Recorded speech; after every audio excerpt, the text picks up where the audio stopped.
Hi, everybody.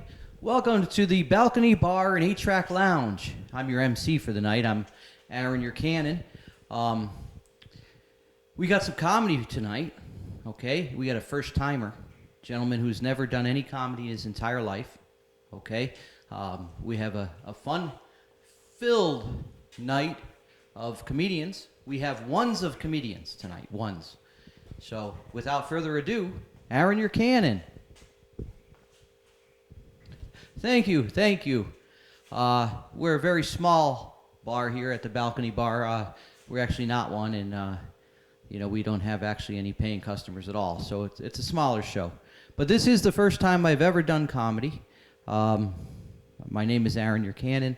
I thought about what am I going to do for a name. Do I keep the same name? Do I go with Oak Tree, what my friends call me? Do I make it more funny? Do I do like Aaron Ukulele Bantleby? But right now we'll just do Aaron, your canon, and I'll do my first comedy skit ever. Okay. Just to give you some background on where I think I'm going to go, if I'm ever going to, hit that category of comedian in any way, shape, or form. I like to say that there's two types of men, right? There's two types. There's the type that buys a BMW and tells the whole world that it's $85,000. I paid $85,000 for that BMW, And this suit was $1,000. These shoes were $200. Okay, there's that kind of guy. That's not me. I'm the type of guy that says, "Oh, can you see? I bought that Mustang, and all it needed was a tweak in the carburetor, and I stole that thing for like $2,000, and I just put a new carb on it, and it's running great." So I like to brag about how much money I don't spend. Okay, I like to try to beat the system somehow by spending the least amount of money with the most amount of stuff, and then brag about that. But that being said, that really doesn't have much to do with my comedy skit tonight, because I don't know if there's a way to beat this, because I think it might be just true, So that being said, we'll get into it. All right, the first thing is I think I figured something out, okay? And of course, let me put that hat on backwards so you can see who I am. Of course, I figured out that we might be getting scammed, all right? Okay, let's just talk about our whole life. We've been told that if you get a good night's sleep, if you rest your body, if you rest your mind, you prepare yourself to attack the day in a better manner. Okay? And I'm afraid that I think I might have found that to be questionable. Okay? Let's say, we all live our lives, right? We live them differently. Okay? You get up in the morning, you have your routines, you have your coffee, you drink your coffee. You go out, a couple things pop up that you have to do, like you have to fix the wipers on the wife's car, she'll have your head, so you do that. All right, you go to work for 8 hours, okay, you make the best of that. You try to make the best of life you can, okay? Everybody wants to be a little bit happy, right? So you're looking for happiness, okay? So you come home, and then you got your kid has a soccer game, and what a game that is. Oh, terrific game. It goes into overtime, you win, you're all happy, this is great. You come home. When you cook your food, right, okay, you never cook stuff you don't like. You cook stuff to be happy. Is that correct? So, you do a lot of things to make your life really good. You think you do a pretty good job at it. I think most people are okay with the way their life is. I mean, they control it with ups and downs, okay? So, you get this sleep, right? This is where it gets questionable. You get this sleep, and then everything's supposed to be okay, because you got to rest your mind, got to rest your body, you got to get 8 hours. Well, I'm here to tell you that I don't think it's true. I think your mind hates you, and it hates your life, okay? Now, bear with me on this, okay? Think about this. You go to sleep, right? I go to sleep, and I can fly in my sleep. And not everyone can, but I can. I can fly different places, sometimes not so high off the ground, sometimes higher, sometimes above buildings. Okay? I can run fast. I'm running around with guns.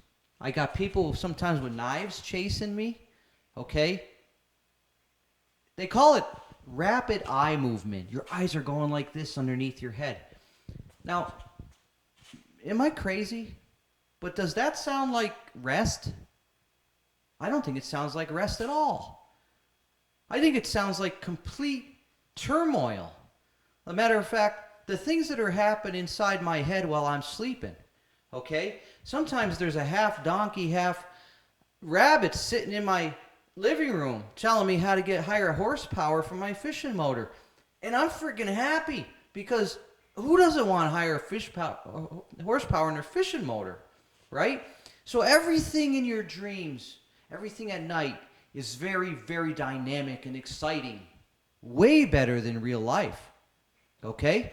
I think your mind hates your real life and it needs to go into an alternate area where it can take control of it and do it the way it wants, okay?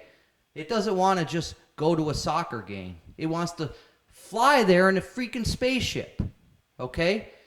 So you wake up completely sweating sometimes because of these dreams. Your head's going crazy like it's just going 1,000,000 miles an hour. In regular life, well, that just sucks. So your mind hates the way you run your life, and it wants to do it better, and it does. So that's all sleep is. Sleep is an excuse for your mind to do whatever the heck it wants, and certainly not what you want to do. All right? You see what I'm saying? Now, like say you, all right, I'm on to them. I'm on to them. I know what's going on now. Okay? It's just a ploy for my mind to take over my life because I suck at running it, and it knows I suck at running it. So I'm not going to sleep. You can play at that game. No sleep, no alternate reality for my mind.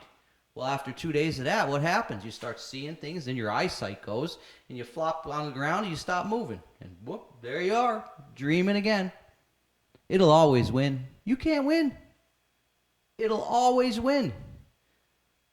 So the whole idea of sleep isn't rest, because it can't be.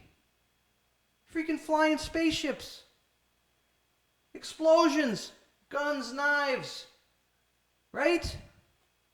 My parents are deceased. They come alive.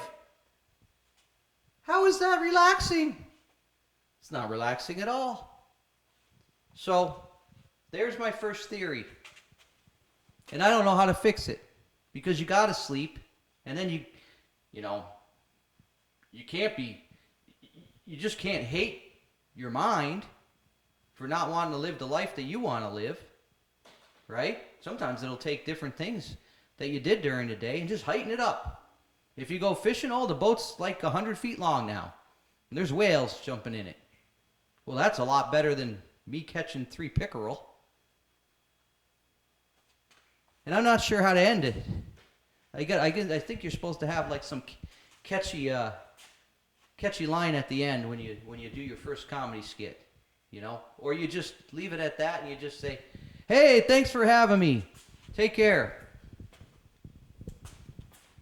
And the MC comes in. Hi, I'm Aaron, your Cannon, the MC here at the Balcony Bar and 8-Track Lounge.